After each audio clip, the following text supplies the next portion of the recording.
À 17 ans, Metchas est seul au monde. Régulièrement, il vient se recueillir sur la tombe de sa mère. Metchas n'a jamais connu la vie des enfants de son âge. Depuis sa naissance, il baigne dans la violence des cartels de la drogue. Metchas est le seul survivant de sa famille. S'il te plaît, qu'il ne m'arrive rien. Prends soin de moi, je t'en prie.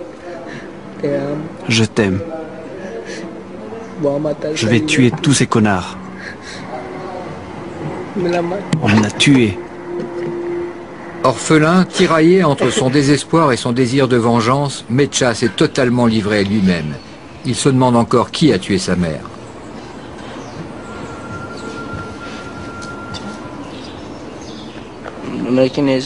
Je ne sais pas quel connard c'est. Ça fait combien de temps? Ça fait 2 ans. Tu avais quel âge? 15 ans. Tu es seul? Seul. Qui d'autres ont-ils tué dans ta famille? 3 jours après, ils ont tué mes 2 frères. L'un à 13 h et l'autre à 19 h. Qui les a tués? Les bandes des quartiers. Des tueurs à gages? Oui. Et ton père? Ils l'ont tué aussi, ou il a disparu. J'avais une sœur, elle a été tuée aussi 2 ans avant. Ils ont tué toute ta famille? Toute ma famille. Maintenant, je suis tout seul. Tu es seul? Tu vis où? Là où la nuit tombe sur moi.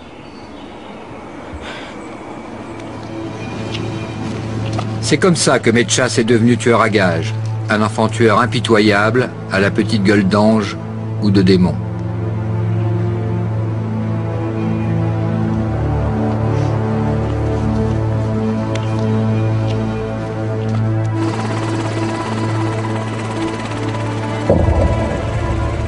Pourquoi ces enfants de Medellín sont-ils devenus des criminels? Parce que la deuxième ville de la Colombie reste un haut lieu du trafic de cocaïne. Ici, pour faire régner un semblant d'ordre, c'est l'armée de l'air qui appuie les opérations au sol dans les quartiers à risque.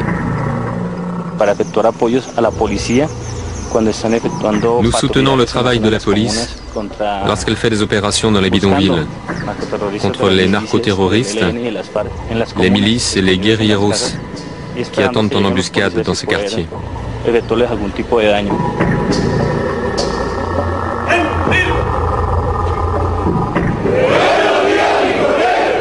Ce sont ces commandos d'intervention entraînés aux États-Unis qui épaulent la police de Medellín.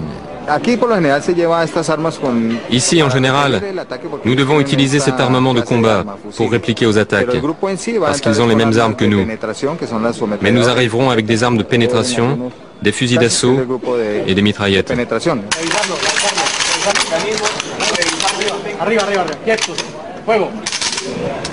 Des opérations de routine très musclées dans ces quartiers populaires où les sicarios, les enfants tueurs à gages, font la loi.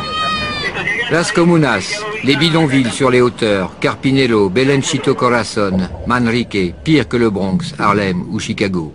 Avec plus de 15 assassinats par jour, Medellín est considérée comme une des capitales mondiales du crime. Ces opérations n'aboutissent le plus souvent à rien. Elles sont devenues un rituel pour la police comme pour les habitants de ces quartiers, blasés par les scènes de violence. Ce jour-là, les policiers sont censés libérer un otage et capturer ses ravisseurs. Une fois de plus, des interpellations massives pour un résultat nul. On n'a rien trouvé. Ils ont déplacé l'otage. 2 semaines plus tard, dans ce même quartier, des affrontements entre policiers et délinquants feront plus de 20 morts. C'est dans ces bidonvilles qu'officient Metchas et ses copains. Nous avons mis plus d'1 an à approcher ces jeunes tueurs. C'est finalement eux qui nous ont adoptés. Nous allons passer 10 jours en leur compagnie à tutoyer la mort. Ce quartier est dangereux, c'est pour ça que j'aurai une mitraillette. Tu veux quoi? Une mitraillette. Pourquoi faire? Avec ça, on peut tuer 20 à 30 personnes d'un seul coup. Aux côtés de Metchas, son ami Fania, 15 ans. Il est à la tête d'une bande de délinquants en permanence traqués par la police. Sa mère l'a renié le jour où elle a découvert ses activités de tueur à gages. Lui et ses copains vivent dans le néant et la violence. Vous allez où? Au parc, avec nos potes. Pourquoi faire? Discuter et voir ce qu'il y a à faire aujourd'hui. Parce que la loi colombienne interdit de mettre les mineurs en prison, les narcotrafiquants font appel à ces gamins pour liquider leurs rivaux. Pour quelques milliers de pesos, ils sont prêts à tous les crimes.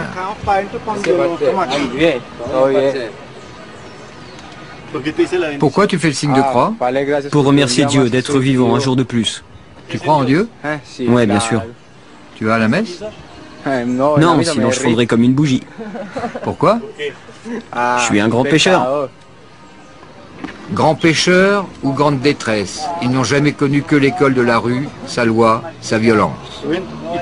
Et toi, quel âge as-tu? 15 ans. Et tu fais quoi? Je traîne dans la rue et je vole. Tu voles? Ouais, je traîne et je vole. Tu tues aussi? Ouais, Depuis quel âge? depuis l'âge de 13 ans. Tu as déjà beaucoup tué? Plus ou moins, pour le compte de ceux qui me paient. On te paie combien? Ce qu'ils veulent. 1 million de pesos, parfois plus. Et tu tues pour moins? Bah ouais. Ça ne te fait pas de peine? Non. Pourquoi est-ce que tu tues? La nécessité, mon pote. Mais tu as essayé de trouver du travail? Avec cette situation, c'est pas évident. Tu as déjà tué plusieurs fois?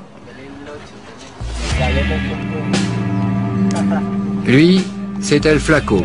Il prépare l'arme avec laquelle il doit exécuter son contrat de la journée. Il doit tuer un homme. Pourquoi? Comment? Il n'en dira rien.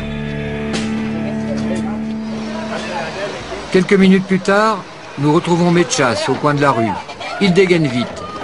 Sans vraiment comprendre ce qui se passe, nous avons juste le temps de filmer ces images. Le braquage d'une voiture. En quelques secondes, le propriétaire est en fuite.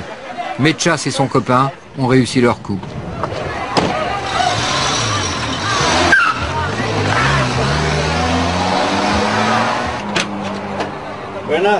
Au cours de notre enquête, nous avons voulu comprendre pourquoi ces adolescents sont passés du braquage au crime.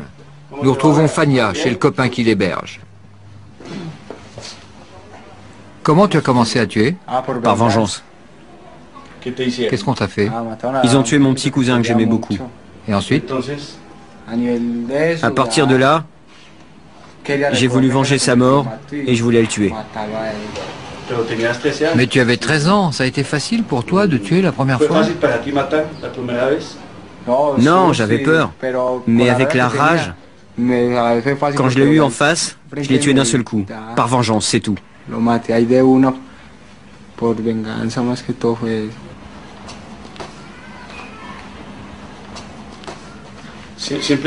Et tu as toujours l'arme sur toi? Ouais. Comment ça fonctionne tout ça? Eh ben, nous avons nos patrons qui nous demandent de faire des coups, et puis ils nous paient. On leur fait ce qu'ils commandent, et on est aussitôt payé. Qui sont les patrons? C'est des gens que quelques copains à nous connaissent. Ce sont des intermédiaires. Ils nous proposent ce qu'il y a à faire. Les patrons, eux, on ne les voit jamais. Cette bande écume le quartier voisin. À longueur de journée, les gamins traînent dans la rue en attendant qu'un contrat de sicarios leur tombe du ciel. Viens, je te montre quelque chose. Ces contrats de tueurs à gages sont leur seule ressource pour vivre et se fringuer à la mode. Par jeu, par défi, par inconscience, mais peut-être aussi parce qu'il a maintenant confiance en nous. Ce garçon veut nous montrer la planque où il cache son revolver, en pleine rue, à l'entrée d'un restaurant. C'est là qu'on les cache, au cas où il y aurait les flics. Comme ça, ils nous les piquent pas. C'est ton revolver, il est caché là en permanence? Oui, la plupart du temps. Je le prends seulement pour aller bosser.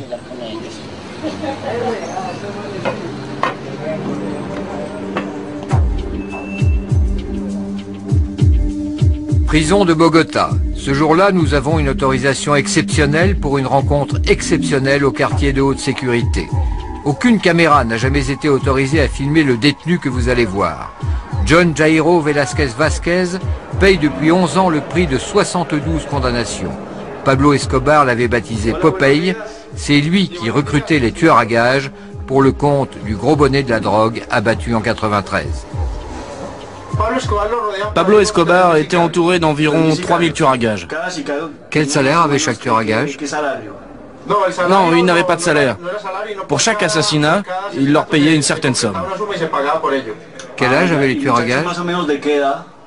De 10 ans à une cinquantaine d'années. Et toi, à quel âge tu as commencé à tuer? Depuis l'âge de 18 ans. Comment c'est arrivé? Pourquoi? C'était très naturel. En Colombie, on vit la culture de la violence. Tu es de Medellín? Oui. Comment s'est déroulé ton premier crime? C'était un meurtre commandé. C'était professionnel. On te payait par assassinat? Oui. Parce qu'à Medellín, c'est un métier. Même quand il fallait tuer des enfants, bien ça faisait partie de la guerre. Ce paisible quartier de Medellín porte le nom de Pablo Escobar. Ses habitants n'en ont pas honte. Ivan Hernandez a reçu des mains d'Escobar lui-même les clés de sa maison.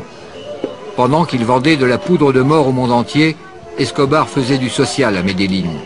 Il a construit ici 280 maisons pour les pauvres. 10 ans après sa mort, on le vénère encore. Vous savez, la plupart des habitants de ce quartier, nous lui sommes très reconnaissants, parce que c'était un homme très humain. Il faisait très attention aux pauvres. Il aimait beaucoup les enfants. Et dans ce quartier, quand il était vivant, on recevait chaque année 1000 à 1500 cadeaux pour les enfants. Il nous envoyait aussi des vivres pour les fêtes de fin d'année et du cochon pour le réveillon. La plupart des habitants de ce quartier possèdent la photo de Pablo Escobar chez eux. On lui rend visite au cimetière, on prie pour lui. Nous l'avons toujours dans nos pensées. Les gens de ce lotissement préfèrent ne pas savoir d'où provenait le pouvoir et l'argent d'Escobar. Voilà sa photo. Qu'est-ce que vous faites avec cette photo, madame? Il y en a deux, je les conserve. Comme on garde des photos de famille. Qu'est-ce qu'il y a derrière ces photos? Une prière qu'il avait l'habitude de dire. Vous l'avez toujours sur vous? Oui, toujours, toujours. Héritier de la méthode Popeye, Mecha Sefania prépare un coup avec le diable, El Diablo, l'adolescent à casquette blanche, leur commanditaire. Regardez, je vous prête ce flingue et vous irez bosser avec. Il faudra faire vite, vous faites le boulot et moi j'attendrai votre coup de fil. Vous ferez ça le soir, quand il n'y aura personne. Est-ce qu'il faut vraiment qu'on le tue? Non, non, il faut pas risquer inutilement ni se faire griller. Je veillerai sur vous.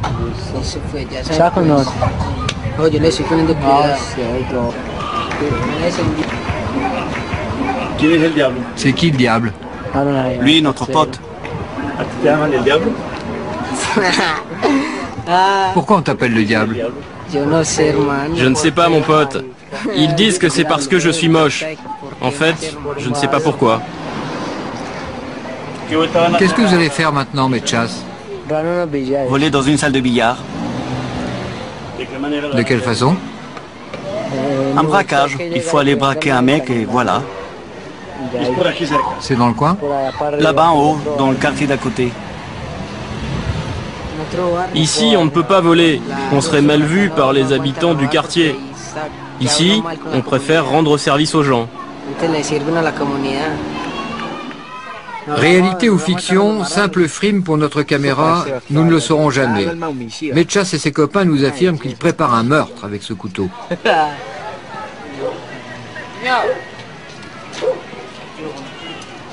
Qu'est-ce que vous allez faire avec cette arme? Décapiter la fille. Regarde, la prendre comme ça.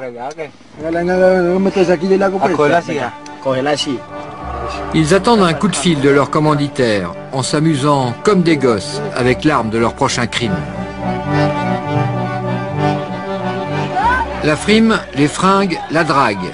Comme tous les ados, Mechas et son copain attendent chaque jour leurs petites amies à la sortie des cours. Pour eux, l'école n'est plus qu'un lointain souvenir. La vie les a entraînés ailleurs. Elle me plaît beaucoup, elle. Qu'est-ce qui te plaît chez elle? Sa taille.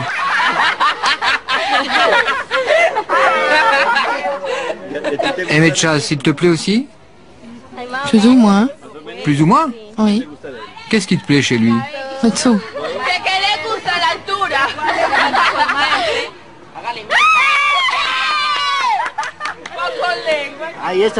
Elle, c'était aussi ma petite copine. Lui, c'est mon meilleur copain. C'est pas vrai, c'est pas vrai. Parce qu'il est un peu tordu. Lui, il joue un double jeu. Comment ça? Il allait me tuer. Il allait te tuer? Ouais. Parce que ma tête lui plaisait pas. Mechas, lui, n'a jamais raconté sa vie à personne. Et tu sais ce qu'il fait, Mechas? Il traîne à rien faire. Il travaillait dans un restaurant. À la plonge. Ah oui. Et après, il balayait les rues. Ah, et maintenant, il vit dans la rue. Il fout rien.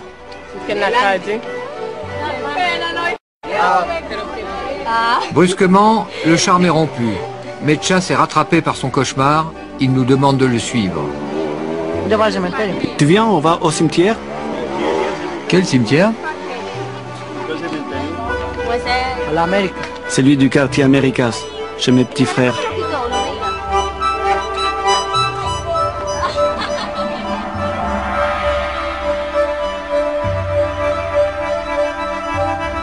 C'est vers un autre cimetière qu'il nous emmène. Comme sa mère, ses frères lui manquent. Cela fait 2 ans qu'ils ont été assassinés. Pour fuir sa terrible solitude, pour évacuer le chagrin qu'il cache au fond de son cœur, il leur rend souvent visite. C'est dans ces moments-là que Mechas craque.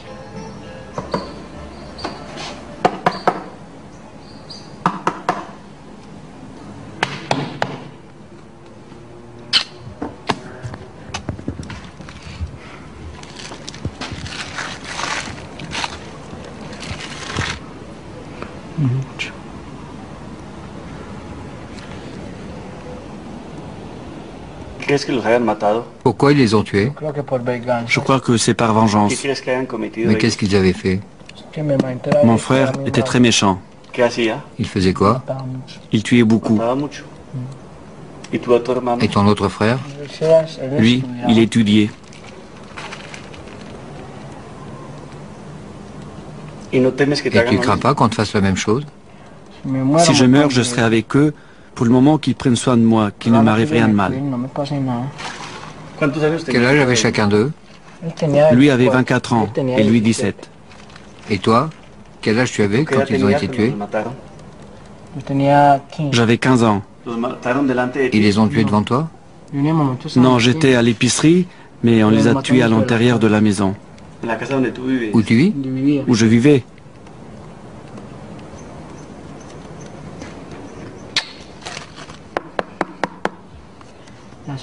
C'est lui qui prend soin de moi. Ne me laissez pas tout seul. Prenez soin de moi.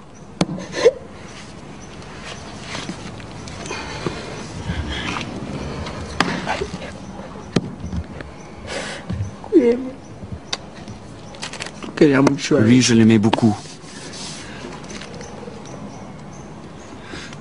Je vous aime. Prenez bien soin de moi. Signé Oscar. Oscar est le prénom de baptême que lui avait donné sa mère. Mechas, c'est le surnom que lui a trouvé la rue. Mechas vit en permanence en compagnie de la mort de sa famille, la mort de ses victimes, la mort de ses copains assassinés. Il reste seul avec sa haine et sa tristesse. Il trouve rarement chaleur humaine et réconfort.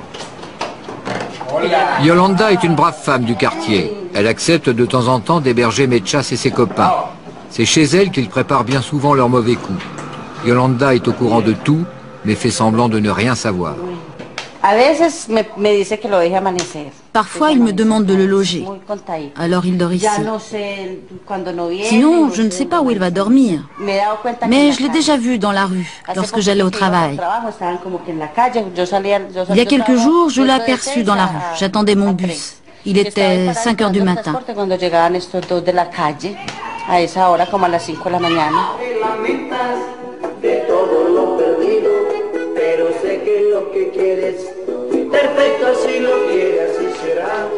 Chanson romantique et rap, la musique préférée des ados colombiens. Mais ici, on ne se laisse pas aller longtemps. Tout s'arrête quand il faut commettre un crime. Je dois aller me changer. Qu'est-ce que vous allez faire? L'assassinat de la fille. Aujourd'hui? Ouais. À quelle heure vous allez faire ça? À 6 heures. Avec qui tu vas le faire? Vous allez le faire maintenant? Aujourd'hui? Ouais, on va ramener la tête de la fille. Oh non, quelle pitié.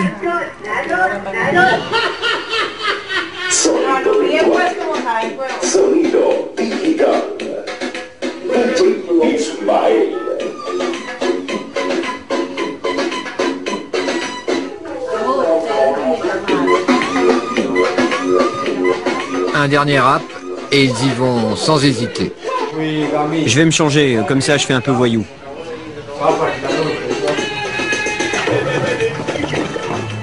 On doit lui couper la tête. Et qu'est-ce que vous ferez avec la tête? On l'enverra à celui qui nous l'a demandé. Vous enverrez la tête?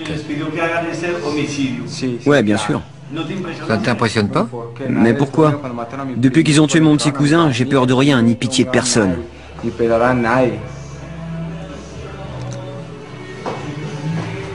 À force de côtoyer la mort, elle les suit partout, elle les habite. Une morbidité malsaine les envahit et se retourne contre eux. Rattrapés par la peur et l'angoisse du vide, l'un de leurs copains leur a offert le spectacle de son suicide. Il avait à peine 17 ans. C'est ici que notre pote s'est tué avec le revolver que nous avions acheté. Le lendemain, il s'est suicidé avec.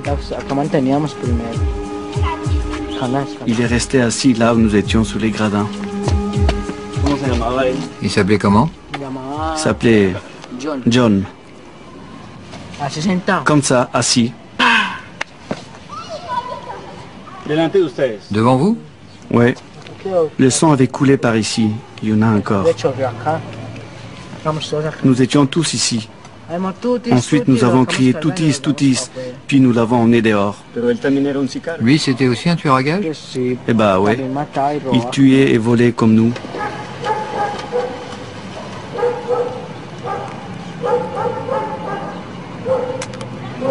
Il est mort comme il voulait. Il avait dit que personne ne le tuerait, qu'il le ferait lui-même et puis il s'est donné la mort. Il nous manque beaucoup. Parfois, il faut prier. On n'est pas vraiment des démons.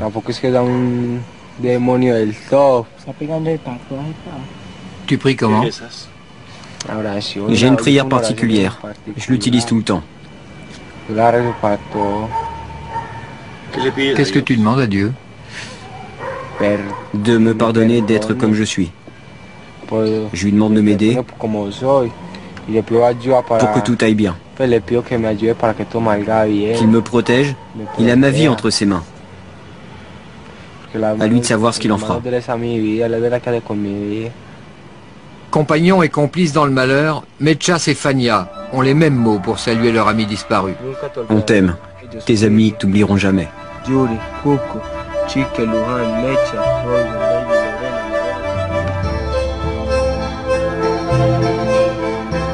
Le lendemain, retour chez Yolanda. Fania et Mechas s'amusent comme les vrais enfants de leur âge, avec des pistolets en plastique.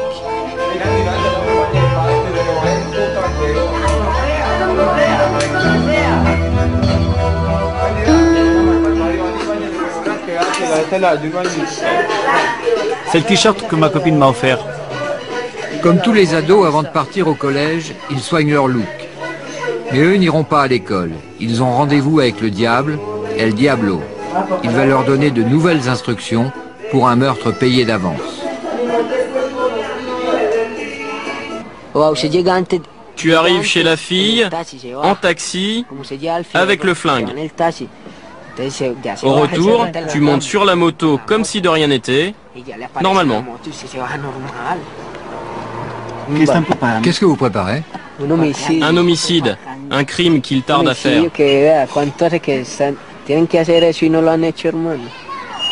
Il s'agit de qui? D'une nana. S'ils ne la tuent pas, c'est eux qui se feront descendre. Ils le savent très bien, lui et lui. Pourquoi? Parce qu'ils se sont engagés à la tuer, et plus ça tarde, plus ils risquent d'être tués. Le soir même, tout se met en place. Fania, nerveux, cherche un taxi. Il cache son arme. Laisse-moi, je vais faire un tour. Mais tu es armé? Non, laisse-moi, laisse-moi. Le bouquet de fleurs est destiné à tromper la victime. Il refuse de nous en dire plus sur le scénario du meurtre. Mechas le suit en moto pour le récupérer après le crime.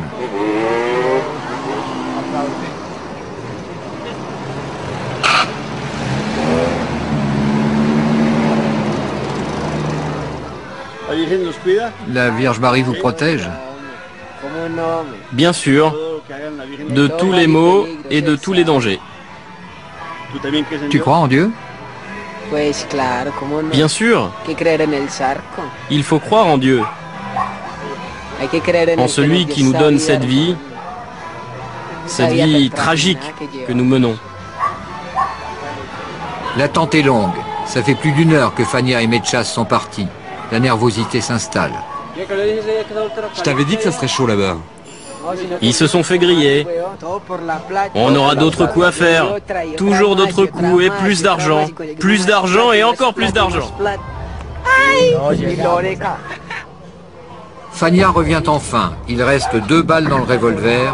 Nous ne saurons jamais si le crime a été commis.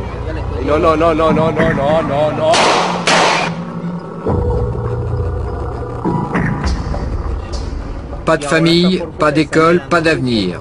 Rares sont les adultes qui posent leur regard sur ces enfants tueurs. Le garçon qu'on va voir donne de très bons résultats. Il habite là-haut. C'est un quartier très chaud et très violent. William Zapata est éducateur dans un institut à Medellín. Son unique objectif est de récupérer ces gamins au bord du gouffre, de les sortir de l'engrenage mortel où ils sont piégés. Il nous emmène chez Andrés, 24 ans, un de ces jeunes qu'il a sauvés. Il vit aujourd'hui chez ses parents. C'était aussi un sicario, un enfant tueur.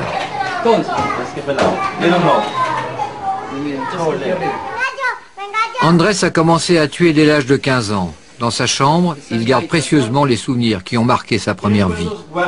Et quel est ton premier souvenir? Celui de mon cousin. On l'a tué parce qu'il défendait une fille dans un autobus. Quand il est descendu, un mec l'a poignardé en plein cœur. Aujourd'hui, Andrés mène une existence normale au sein d'une famille normale avec ses petits frères, sa mère et son père. Sans la persévérance et la force de conviction de cet éducateur, Andrés n'en serait pas là. Il ne serait peut-être même plus là pour comprendre pourquoi on devient sicarios. Le pouvoir de l'argent, disons-le comme ça. Lorsqu'elles voient un jeune sicario, les filles pensent immédiatement à l'argent. Eux, lorsqu'ils font un coup et qu'ils tuent une personne, c'est pour de l'argent. Et ça devient alors un phénomène de consommation. Ils ont la passion des vêtements de marque. C'est courant ici à Medellín. Les tueurs à gages sont habillés très branchés avec des vêtements chers, chemises ou jeans dernier cri. Ce qu'ils veulent, c'est séduire avec les apparences. Comment tu as eu l'idée de changer? Grâce à une petite copine. Je voulais avoir une famille avec elle. Nous avons plusieurs rêves dans la vie, mais il y en a un qui nous commande. Et c'était celui-là le principal pour moi. Mais alors, qu'est-ce qu'il fallait que je fasse? Changer. Et cesser de faire des bêtises pour commencer à être un nouvel homme, afin d'atteindre mon rêve, et je suis donc sur le chemin. Pour Andrés, une terrible parenthèse est refermée. Sa vie de sicario fait maintenant partie du passé. Marlon, dit El Diablo, a été assassiné par un autre sicario dans ce même quartier 2 semaines après ce reportage. Esteban, dit Fania, a quitté le quartier à la suite de menaces. Il a trouvé du travail dans un magasin de chaussures.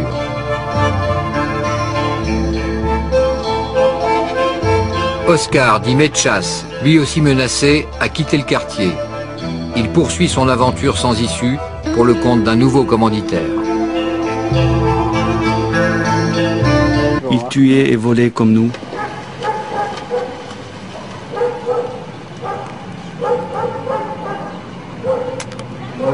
Il est mort comme il voulait. Il avait dit que personne ne le tuerait, qu'il le ferait lui-même et puis il s'est donné la mort. Il nous manque beaucoup. Parfois il faut prier. On n'est pas vraiment des démons.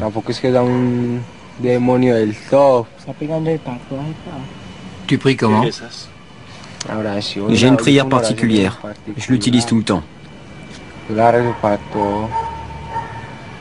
Qu'est-ce que tu demandes à Dieu? De me pardonner d'être comme je suis. Je lui demande de m'aider pour que tout aille bien. Qu'il me protège.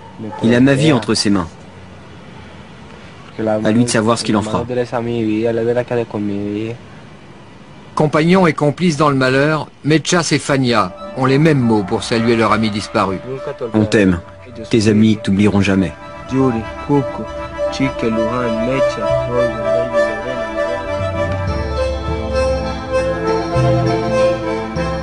Le lendemain, retour chez Yolanda. Fania et Mechas s'amusent comme les vrais enfants de leur âge, avec des pistolets en plastique.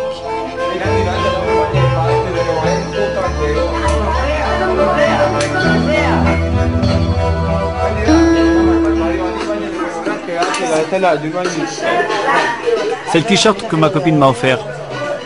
Comme tous les ados, avant de partir au collège, ils soignent leur look. Mais eux n'iront pas à l'école. Ils ont rendez-vous avec le diable, El Diablo. Il va leur donner de nouvelles instructions pour un meurtre payé d'avance.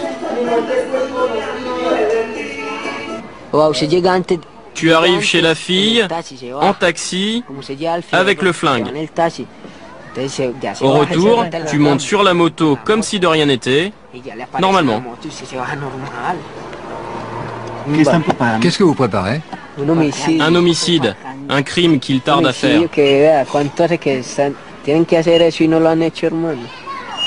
Il s'agit de qui? D'une nana. S'ils ne la tuent pas, c'est eux qui se feront descendre. Ils le savent très bien, lui et lui. Pourquoi? Parce qu'ils se sont engagés à la tuer, et plus ça tarde, plus ils risquent d'être tués.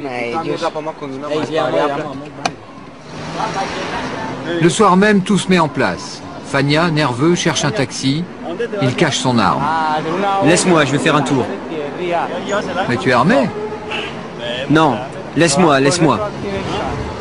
Le bouquet de fleurs est destiné à tromper la victime. Il refuse de nous en dire plus sur le scénario du meurtre. Bien sûr. Ça ne t'impressionne pas? Mais pourquoi? Depuis qu'ils ont tué mon petit cousin, j'ai peur de rien, ni pitié de personne.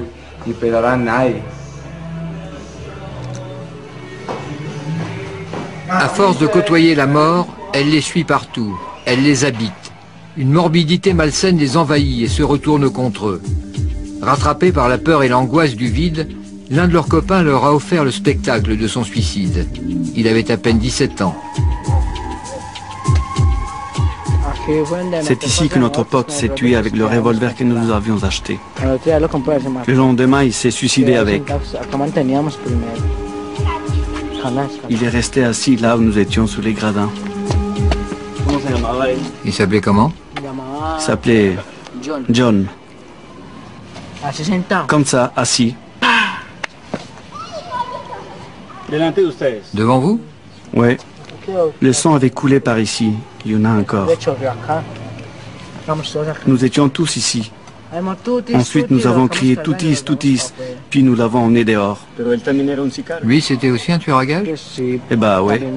Il tuait et volait comme nous.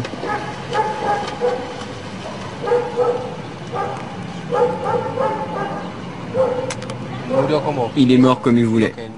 Il avait dit que personne ne le tuerait, qu'il le ferait lui-même et puis il s'est donné la mort. Il nous manque beaucoup. Parfois il faut prier. On n'est pas vraiment des démons.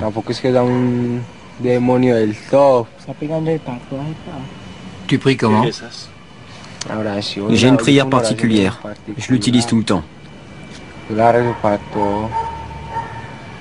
Qu'est-ce que tu demandes à Dieu? De me pardonner d'être comme je suis. Je lui demande de m'aider pour que tout aille bien. Qu'il me protège. Il a ma vie entre ses mains. À lui de savoir ce qu'il en fera. Compagnons et complices dans le malheur, Mechas et Fania ont les mêmes mots pour saluer leur ami disparu. On t'aime. Tes amis t'oublieront jamais.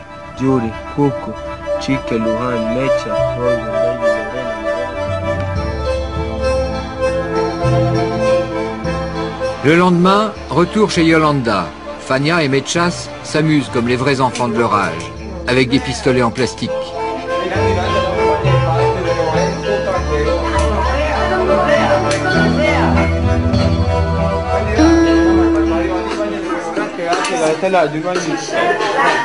C'est le t-shirt que ma copine m'a offert. Comme tous les ados, avant de partir au collège, ils soignent leur look. Mais eux n'iront pas à l'école. Ils ont rendez-vous avec le diable, El Diablo. Il va leur donner de... Parfois, il me demande de le loger.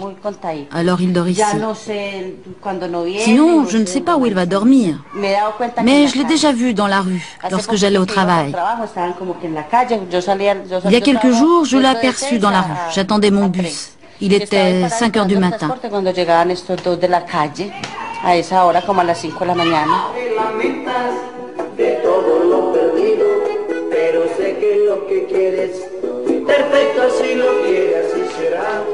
Chanson romantique et rap, la musique préférée des ados colombiens. Mais ici, on ne se laisse pas aller longtemps. Tout s'arrête quand il faut commettre un crime. Je dois aller me changer. Qu'est-ce que vous allez faire? L'assassinat de la fille. Aujourd'hui? Ouais. À quelle heure vous allez faire ça? À 6 heures. Avec qui tu vas le faire? Vous allez le faire maintenant? Aujourd'hui? Ouais, on va ramener la tête de la fille. Oh non, quelle pitié.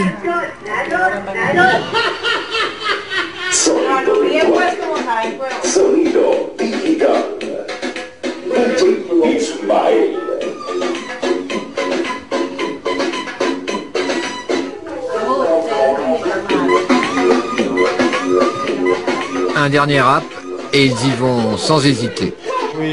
Je vais me changer, comme ça je fais un peu voyou.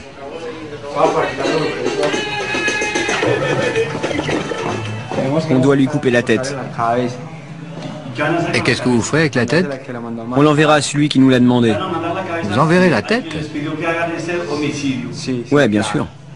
Ça ne t'impressionne pas? Mais pourquoi? Depuis qu'ils ont tué mon petit cousin, j'ai peur de rien, ni pitié de personne.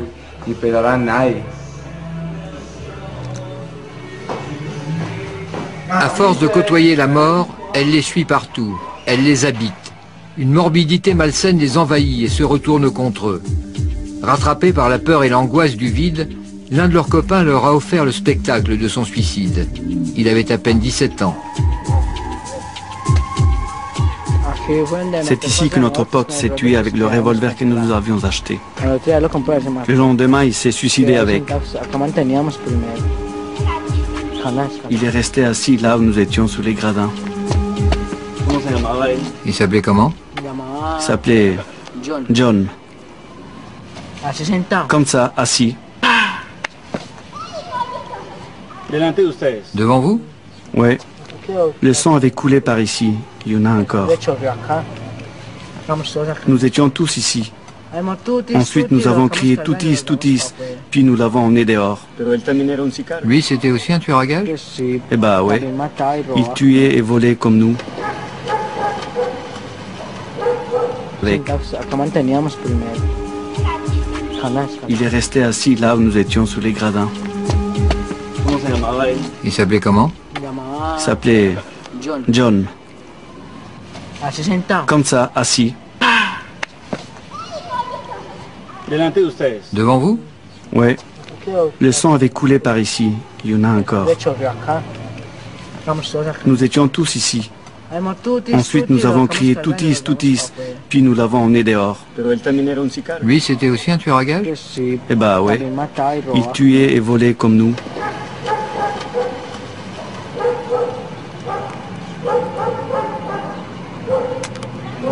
Il est mort comme il voulait. Il avait dit que personne ne le tuerait, qu'il le ferait lui-même et puis il s'est donné la mort. Il nous manque beaucoup. Parfois, il faut prier. On n'est pas vraiment des démons.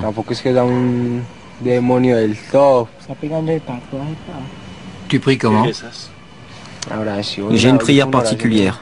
Je l'utilise tout le temps. Qu'est-ce que tu demandes à Dieu? De me pardonner d'être comme je suis. Je lui demande de m'aider pour que tout aille bien. Qu'il me protège. Il a ma vie entre ses mains.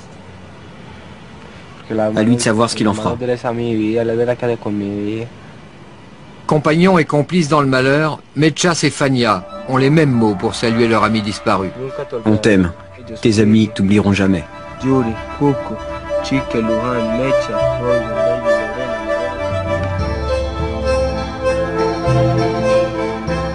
Le lendemain, retour chez Yolanda.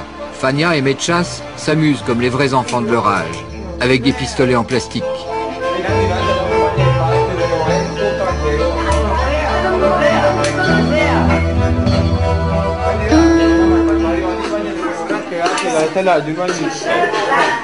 C'est le t-shirt que ma copine m'a offert. Comme tous les ados, avant de partir au collège, ils soignent leur look. Mais eux n'iront pas à l'école. Ils ont rendez-vous avec le diable, El Diablo. Il va leur donner de nouvelles instructions pour un meurtre payé d'avance. Tu arrives chez la fille, en taxi, avec le flingue. Au retour, tu montes sur la moto comme si de rien n'était, normalement. Qu'est-ce que vous préparez? Un homicide, un crime qu'il tarde à faire.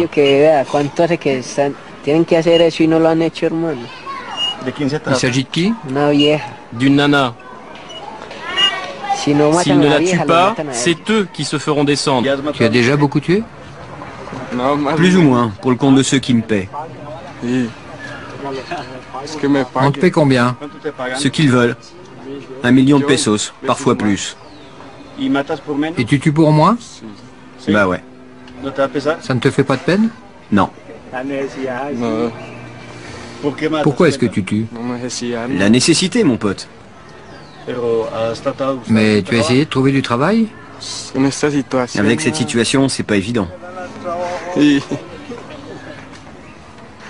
as déjà tué plusieurs fois? Lui, c'est El Flaco. Il prépare l'arme avec laquelle il doit exécuter son contrat de la journée. Il doit tuer un homme. Pourquoi? Comment? Il n'en dira rien. Quelques minutes plus tard, nous retrouvons Mechas au coin de la rue. Il dégaine vite. Sans vraiment comprendre ce qui se passe, nous avons juste le temps de filmer ces images. Le braquage d'une voiture. En quelques secondes, le propriétaire est en fuite. Mechas et son copain ont réussi leur coup.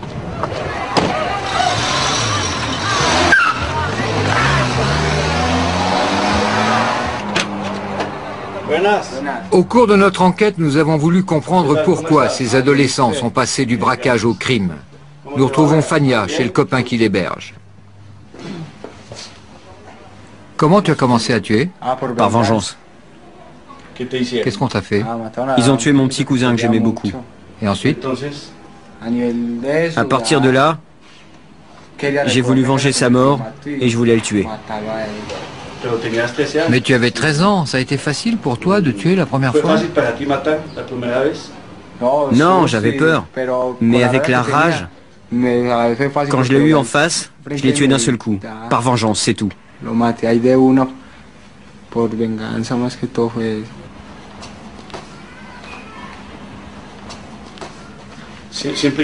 Et tu as toujours l'arme sur toi? Ouais. Comment ça fonctionne tout ça? Eh ben, nous avons nos patrons qui nous demandent de faire des coups, et puis ils nous paient. On leur fait ce qu'ils commandent, et on est aussitôt payé. Qui sont les patrons? C'est des gens que quelques copains à nous connaissent. Ce sont des intermédiaires. Ils nous proposent ce qu'il y a à faire. Les patrons, eux, on ne les voit jamais. Cette bande écume le quartier voisin. À longueur de journée, les gamins traînent dans la rue en attendant qu'un contrat de sicarios leur tombe du ciel. Viens, je te montre quelque chose. Ces contrats de tueurs à gages sont leur seule ressource pour vivre et se fringuer à la mode. Par jeu, par défi, par inconscience, mais peut-être aussi parce qu'il a maintenant confiance en nous. Du temps. Je le prends seulement pour aller bosser.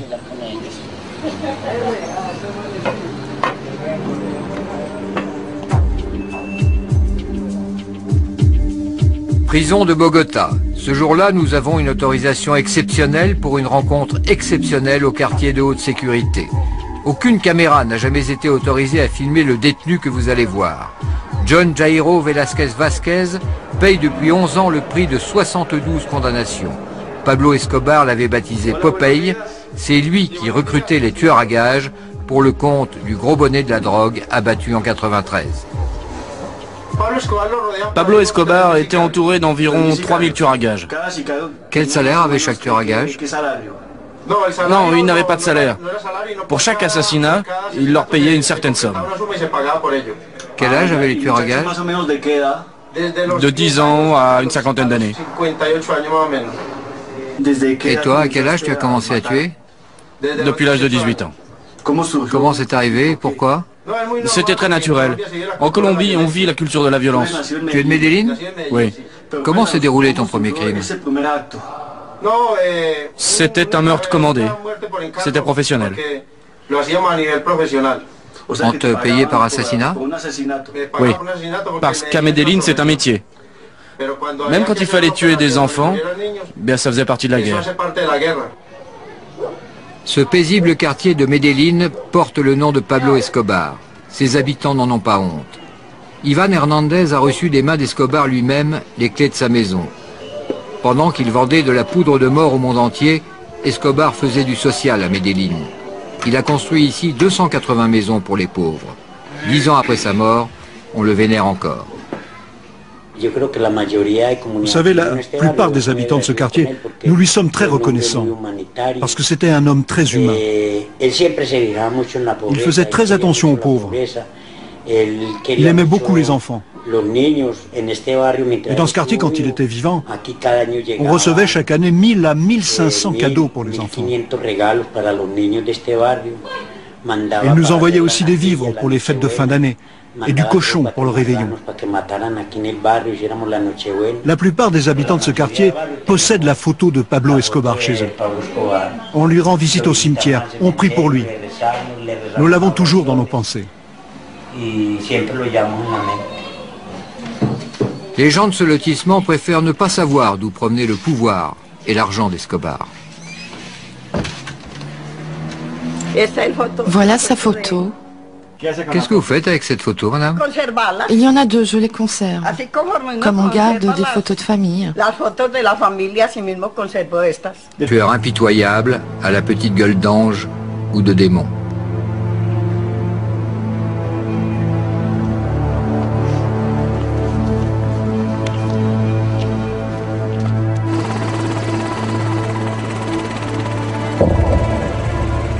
Pourquoi ces enfants de Medellín sont-ils devenus des criminels? Parce que la deuxième ville de la Colombie reste un haut lieu du trafic de cocaïne. Ici, pour faire régner un semblant d'ordre, c'est l'armée de l'air qui appuie les opérations au sol dans les quartiers à risque. Nous soutenons le travail de la police lorsqu'elle fait des opérations dans les bidonvilles contre les narcoterroristes, les milices et les guerrilleros qui attendent en embuscade dans ces quartiers.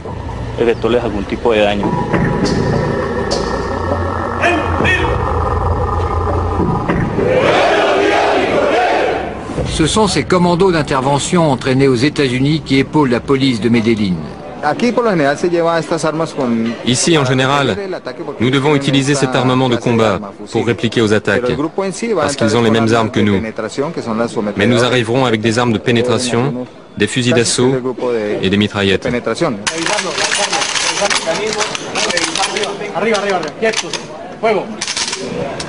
Des opérations de routine très musclées dans ces quartiers populaires où les sicarios, les enfants tueurs à gages, font la loi. Las Comunas, les bidonvilles sur les hauteurs, Carpinello, Belenchito Corazon, Manrique, pire que le Bronx, Harlem ou Chicago. Avec plus de 15 assassinats par jour, Medellín est considérée comme une des capitales mondiales du crime. Ces opérations n'aboutissent le plus souvent à rien. Elles sont devenues un rituel pour la police comme pour les habitants de ces quartiers, blasés par les scènes de violence. Ce jour-là, les policiers sont censés libérer un otage et capturer ses ravisseurs. Une fois de plus, des interpellations massives pour un résultat nul. On n'a rien trouvé. Ils ont déplacé l'otage. 2 semaines plus tard, dans ce même quartier, des affrontements entre policiers et délinquants feront plus de 20 morts. C'est dans ces bidonvilles qu'officient Mechas et ses copains. Nous avons mis plus d'1 an à approcher ces jeunes tueurs. C'est finalement eux qui nous ont adoptés. Nous allons passer 10 jours en leur compagnie à tutoyer la mort. Ce quartier est dangereux, c'est pour ça que j'aurai une mitraillette. Tu veux quoi? Une mitraillette. Pourquoi faire? Avec ça, on peut tuer 20 à 30 personnes d'un seul coup. Aux côtés de Mechas, son ami Fania, 15 ans. Il est à la tête d'une bande de délinquants en permanence traqués par la police. Sa mère l'a renié le jour où elle a découvert ses activités de tueur à gages. Lui et ses copains vivent dans le néant et la violence.